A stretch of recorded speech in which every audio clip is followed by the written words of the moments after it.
Miavako malala ao amin'ny tompo ho aminareo hatrany ane ny fahasoavan'i Jesosy Kristy tombontsika. Amen. Mahatoky Andriamanitra. Mahatoky Andriamanitra. Zany ry havana no asongadiny no finainantsika anio.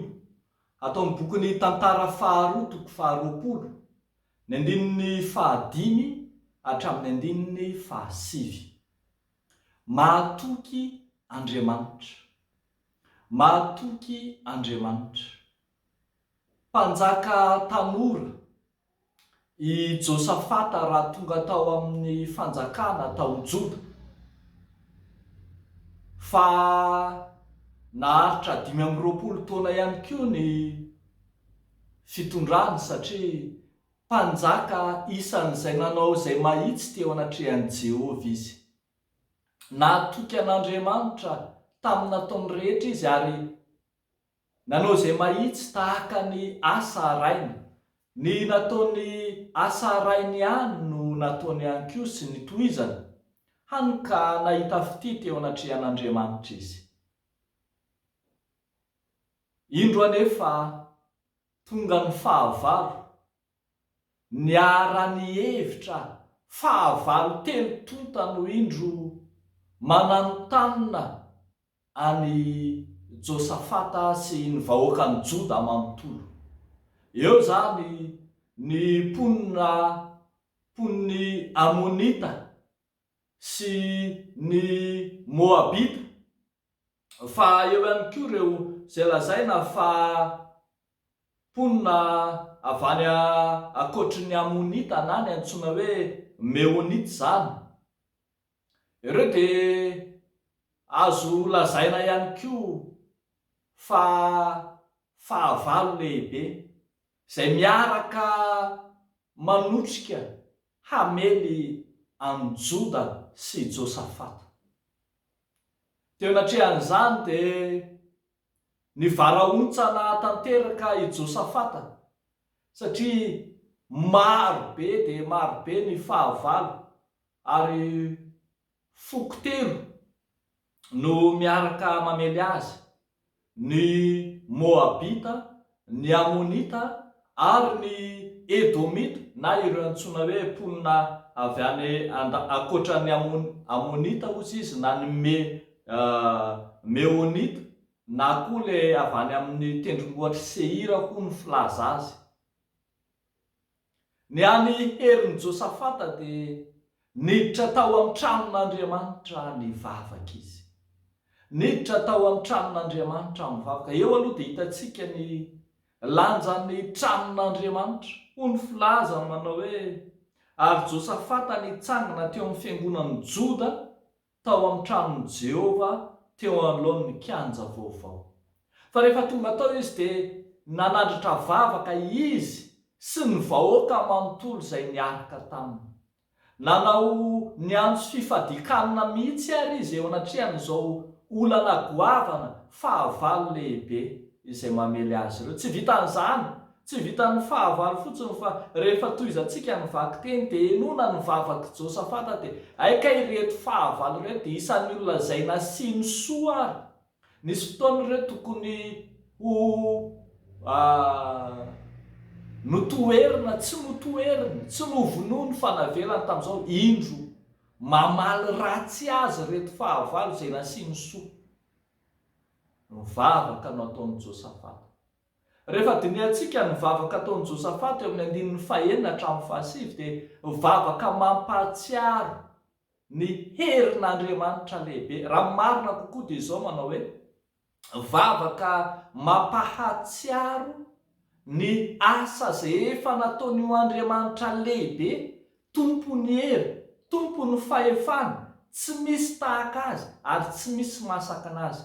Ny asa izay efa nataon'io tamin'ny vahoakany Joda raha teo. Mampahatsiaro ny fanekena sy ny fifandraisan'Andriamanitra amin'ity taranaka voafidy ity ireo vavaka ireo. Dia indro tonon'ny Josafata ato hatramin'ny Abrahama. I Abrahama antsoina hoe sakaizan'Andriamanitra. Tononony eto ny famonjen'ny zanak'Israely teo amin'ny fahavalo lasa rehetra.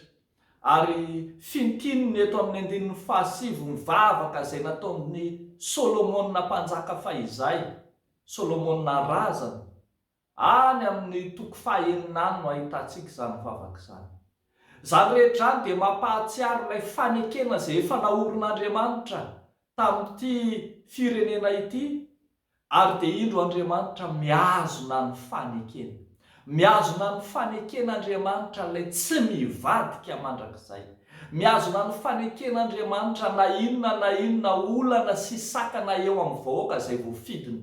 Miazona ny faneken'Andriamanitra na hiaraka hirohatra hamely avokoa aza ny fahavalony.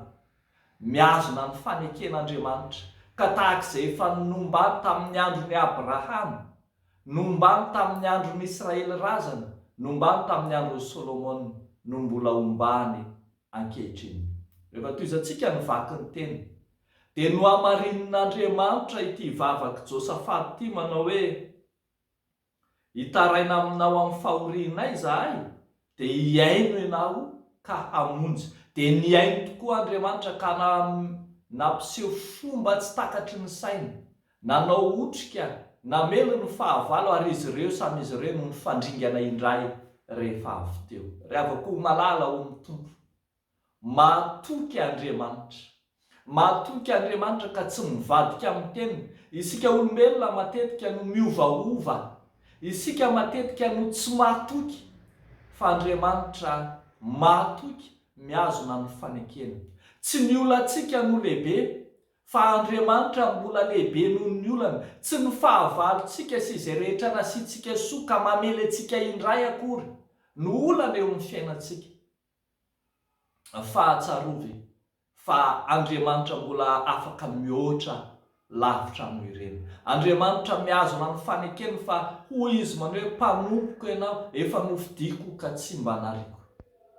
Ary izany fahatokisan'Andriamanitra izany Andriamanitra mahatoky izany dia mampahatsiaro antsika ilay Jesosy Kristy zanan'ilay nahatoky hatramin'ny fahafatesana, ilay tsy mba nahazo nandany tenany. Eny, na dia tsy mahatoky aza isika, dia mbola mahatoky ihany izy.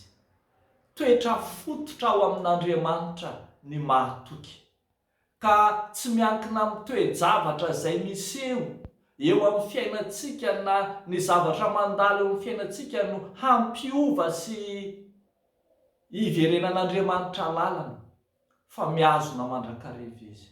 Ianao kosa ary hazony mandrakariva ny fanekena izay efa nataonao taminy. Matoky an'Andriamanitra, na dia tsy hatoky intsony aza ny olona marobe, na dia iovaova aza ny betsaka, ianao kosa matoky an'Andriamanitra, ary eo ka hatoky hatramin'ny fahafatesana ianao, dia omenanao ny saroboninahitra ny fiainana. An'Andriamanitra irery amin'ny voninahitra. Amen. Hivavaka isika ry havana. Endre mahatahotra Andriamanitra ny asanao lehibe, ilay Andriamanitra tompony hery, tompony fahefana, tsy misy tahaka anao ary tsy misy mahasakana anao. Efa nanao zava-mahagaga tao amin'ny fiainanay ianao, misaotra anao izay afaka niatrika ny fotoana fanompoana tamin'iny farany herinandro iny, tamin'iny alahady andro tsara, andro fivavahana iny. Marika sy endriky ny famondram-ponao aminay izany.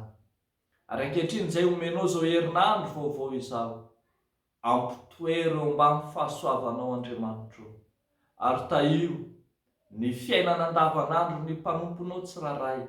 Taio izay rehetra ataony, na ny asany, na ny fianarany, na ny asa fiariana, ny asan'ny tanany, eny ny etaeta sy ny fanorena, ireo izay manana olana manokana, aseho amin'ny ray maka indray fa Andriamanitra mahatoky ianao, Andriamanitra mahavaolana ianao, Andriamanitra azo anterana amin'ny fotoana rehetra ianao.